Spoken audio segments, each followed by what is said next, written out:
बिस्मिल्लाहिर्रहमानिर्रहीम। ऑलरेडी जो हमारे बहुत से प्रोजेक्ट हमने शुरू किए थे उसमें माशाल्लाह मुकम्मल हो गए हैं। आज चिल्ड्रन हॉस्पिटल हमने मुकम्मल कर लिया है और बाकायदा तौर पे उसमें आज सिर्फ हम इफ्तिताह नहीं करते हैं, मैं तब इफ्तिताह करता हूँ कि जब वहाँ पे फैसिलिटी में काम शुरू हो जाए। इसके अलावा मैं हर डिवीजन लेवल के ऊपर जो मीटिंग्स कर रहा हूँ अनगोइंग डेवलपमेंट स्कीम्स की और बाकी जो भी हमारे डिवीजन के लेवल के ऊपर तमाम पार्लियामेंटेरियन भी उसमें होते हैं और तमाम दफातर के अफसरान भी होते हैं, तो उसमें हमारा डिसीजन होती है और प्रायोरिटी स्कीम्स को और बाकी चीज़ों को गवर्नेंस को जो है मुकम्मल देखा जाता है। तो उसमें भी एक मीटिंग हो गई है यहाँ पे हर डिवीजन लेवल पे ये हो रही है और आगे के लिए इंशाल्लाह हमारे जो प्रोजेक्ट शुरू है मर्दान में उनको बेहतर तरीके से मुकम्मल भी करना है और कुछ हमारे और प्रोजेक्ट्स हैं कि जो हमने अभी कमिंग ADP में डालने हैं उन पर भी बात हो गई है इंशाल्लाह।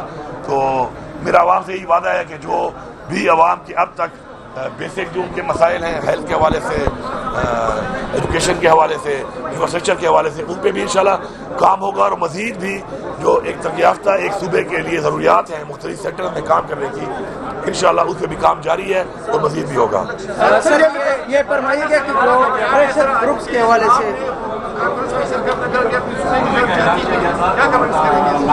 देखिए जी, जो जहाँ तक बात है एक बड़ी कन्फ्यूजन चल रही है, बड़ी अजीब सी मैं देख रहा हूँ। उसमें मैंने कल एक बयान भी दिया है। देखिए मादियात के हवाले से हमारा सूबा माशाल्लाह बहुत कफ़ील है, लेकिन हमारे सूबे की जो मादियात अब तक जिस तरीके से इस्तेमाल हो रही थी उससे हमारे सूबे को वो पैसा नहीं आ रहा था। और आप ये देख सकते हैं कि हमने आने के बाद जितना पैसा सूबे को 76 साल में मादियात से सालाना आ रहा था, हमने सिर्फ 4 साइटें जो इलीगल माइनिंग हो रही थी तो उन 4 साइटों से हमने 5 अरब रुपया लिया, मतलब उससे भी ज़्यादा हमने एक साल में जनरेट कर लिया। और अभी जो 30 जून को इंशाल्लाह रिपोर्ट आएगी कि एग्जिस्टिंग जो हमारे जो मादियात हमने लीज किए हुए थे उनमें जो इजाफा नजर आएगा तो उस पर जो हमने एक पॉलिसी और गवर्नेंस को बेहतर किया है वो उसका बहुत बड़ा किरदार है। उसमें आगे के लिए जो हमारा प्लान है, ये जो लोगों में कंफ्यूजन फैलाई जा रही है कि हमको इख्तियार सूबे का किसी को दे रहे हैं, ऐसा कुछ भी नहीं है। अपने ही सिस्टम के अंदर, अपने ही एक्ट के अंदर हम कुछ बेहतरी ला रहे हैं। वो बेहतरी क्या है? पहली बेहतरी उसमें यह है कि इलीगल माइनिंग हम नहीं छोड़ सकते। ये जो हमारे आबा अजदाद ने जंगें लड़ के जानी और माली कुर्बानी देकर पाकिस्तान हासिल किया और सूबा हासिल किया, ये हमारी मिट्टी है, इस पे हमारे आबा अजदाद का खून है। हम अपनी चीज़ों को ज़ाया नहीं होने देंगे। इलीगल माइनिंग बिल्कुल बंद है, इसके ऊपर सख्ती से कानून आ रहा है कि जो भी इलीगल माइनिंग करता था 144 और 188 और उसके बाद मशीनरी दोबारा छुड़वा के फिर इलीगल माइनिंग, तो इसके बाद जो इलीगल माइनिंग करेगा इस कानून में तब्दीली के बाद उसकी मशीन को जब्त करके उसको नीलाम किया जाएगा ताकि इलीगल माइनिंग ना हो। बाकी आपके रिकॉर्ड के लिए बता रहा हूँ कि 2500 से ज़्यादा वो पेंडिंग केसेस जो जेन्युइन लोगों के थे, लोकल लोगों के थे, माइनिंग के हवाले से, जिससे रोजगार भी आता है और जिससे जारी पर सूबे को भी रेवेन्यू आता है, हमने 2500 केसेस को ख़त्म करके उन सब लोगों को मेरिट की बुनियाद पर उनको लीज दी ताकि वो काम करें और उसका इम्पैक्ट भी आपको नजर आएगा 30 जून में जब साल का इख्तिताम होगा कि कितना फ़ायदा हुआ उससे। इसके अलावा उसमें एक और चीज़ जो है कि हमें वैल्यू एडिशन करनी है। रॉ मटेरियल में आपकी चीज़ ज़ाया होती है, वैल्यू एडिशन से आपको 2 फ़ायदे हैं। एक तो आपकी चीज़ की कीमत बढ़ के जाती है मार्केट में, सूबे को ज़्यादा पैसा भी आएगा और उससे इंडस्ट्री लगती है और रोज़गार आएगा। उसके लिए ज़रूरी है कि हम अपनी जो पॉलिसी है लीज पॉलिसी, एक बड़े इन्वेस्टर के लिए उस पर एक ज़्यादा टाइम दें। बड़ी इन्वेस्टमेंट तभी कोई करता है जब उसको पता चलता है कि वो अपना पैसा भी निकालेगा पहले और फिर उसे कमाएगा भी सही। तो उसके लिए वो पॉलिसी में ज़रा चेंज आ रही है, वो है। बाकी चौके जो केस आते थे उसके ऊपर कोई मसला होता था तो DG साहब जो है वो, मुझे किसी की ज़ात पे एतराज़ नहीं है क्योंकि सरकारी ओहदे हैं, तो DG साहब अकेले जो है वो फैसला करते थे। तो अब एक इंसान कंप्रोमाइज़ भी हो सकता है, करप्शन भी हो सकती है, तो उसके लिए ज़रूरी है कमेटी हो। उस कमेटी में तमाम जो हम लोग डाल रहे हैं वो हमारे सूबे के लोग हैं, बाहर का कोई आदमी नहीं है। इख्तियार हमारे पास है देने का भी, हटाने का भी, बेहतरी लाने का भी। उस कमेटी में हमने लॉ को डाला ताकि कानूनी तौर पे किसी की ज़्यादती ना हो। इसी तरह हमने उसमें फाइनेंस को डाला कि फाइनेंशियल इम्प्लीकेशन जो है फाइनेंस का नुमाइंदा होना चाहिए और ये तमाम सूबे के महकमे और सूबे के लोग हैं, इसमें बाहर का कोई शख्स नहीं है। ये जो एक प्रोपेगेंडा किया जा रहा है कि हम किसी और को इख्तियार दे रहे हैं, ये बिल्कुल झूठा है।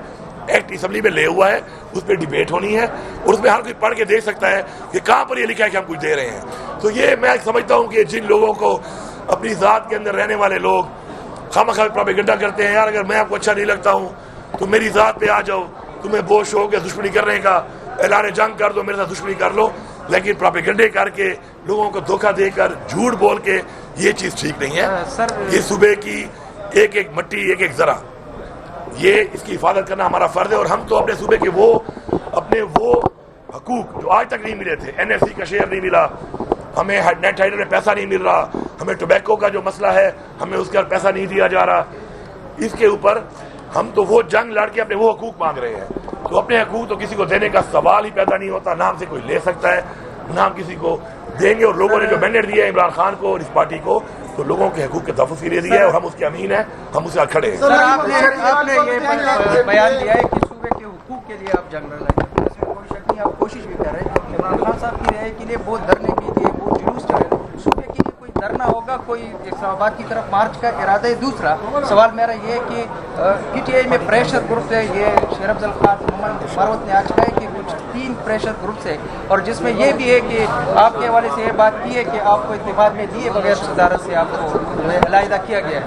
देखिए पहली बात तो ये है कि जहाँ तक आप कह रहे हैं हकूक की जंग, तो मैंने बाकायदा टाइमलाइंस के अंदर तमाम फोरम्स पे एक बात की और अपने हकूक की बात की, और मैंने ये भी कहा कि इराक में पैसा फिलहाल नहीं है तो आप हमें फिलहाल पूरा पैसा ना दें, लेकिन हमारे साथ मान लें, इस चीज़ को हमारा हक मान लें, खैर है किस्तों में दें, बाद में दें, लेकिन आपको मानना पड़ेगा जो आइन ने हक दिया है मेरे सूबे को, मेरे सूबे की आवाम को देना पड़ेगा। उसके लिए मैंने इनको बताया हुआ है, डेडलाइन भी दी हुई है, अगर NFC को रिवाइव नहीं करेंगे, अपना आइनी हक में नहीं देंगे, तो इंशाल्लाह पूरे सूबे की आवाम, पूरे सूबे की इंतजामिया बहैसियत हुकूमत इंशाल्लाह हम जाके अपना हक मांगेंगे, क्योंकि ये हमारा आइनी हक है। जहाँ तक आप किसी के बयान की बात कर रहे हैं, कोई बयान दिया है, देखें पॉलिटिकल लोग बयान देते रहते हैं, पॉलिटिकल बयान चलते रहते हैं, जिसके लिए जो बयान दिया उसकी तशरीह अगर वो खुद करे तो ज़्यादा बेहतर है। मसला ये बनता है कि बयान कोई और देता है, उसकी तशरीह कोई और करता है, तो कन्फ्यूजन बनती है। और आपको पता है कि मैं तो इस चीज़ का कायम अक्सर कहता रहता हूँ कि if you can't beat them confuse them, तो लोगों को कंफ्यूज नहीं होना चाहिए, क्लैरिटी से लोगों को क्लियर होना चाहिए, अपने मेन टारगेट पे फोकस होना चाहिए, अपना मकसद पे फोकस होना चाहिए।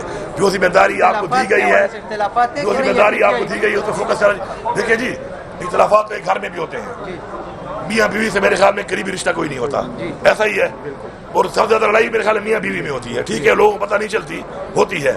इख्तिलाफात जमहूरियत का हुस्न है, किसी की राय हर बंदे का एक आईनी हक है, आज़ादी राय भी हर बंदे का हक है।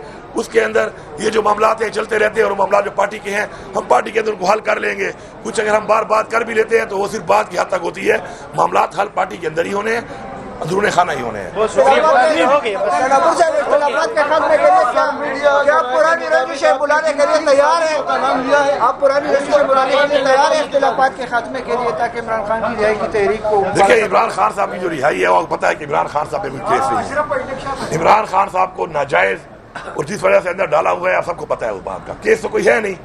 तो उसके बारे में मैं सिर्फ इतना कहूँगा कि देखें, इंसान, इमरान खान भी हमेशा ये कहता है और हमारा भी यही ईमान है कि इंसान कोशिश करता है, उसका सिला अल्लाह देता है, और अल्लाह ताला की तरफ से हर चीज़ वक़्फ़ कर होता है। हमने अपनी कोशिश में कोई कसर नहीं छोड़ी, कोई मुझसे मुतमईन होगा कोई नहीं होगा, लेकिन मैंने भरपूर कोशिश की है बहैसियत सदर, बहैसियत वज़ीर आला। जब भी खान साहब ने टास्क दिया जलसा करने का, प्रोटेस्ट करने का, भरपूर जंग लड़ी है और भरपूर तरीके से लड़ी है, अपनी हर हद तक लड़ी है। अब उसमें मेरा ज़मीर मुतमईन है, मेरी ज़ात मुतमईन है और इमरान खान ही मुतमईन है, इसलिए मैं आपके साथ खड़ा हूँ। अब हर बंदे को मुतमईन करना तो मेरे बस की बात भी नहीं है, और कोशिश हम कर रहे हैं, अभी भी कर रहे हैं इंशाल्लाह, और बहुत जल्द इंशाल्लाह। कहते हैं हर तारीख रात के बाद इंशाल्लाह फिर सवेरा होता है, रोशनी होती है इंशाल्लाह, बहुत जल्द खबरें मिलेगी। Thank you sir.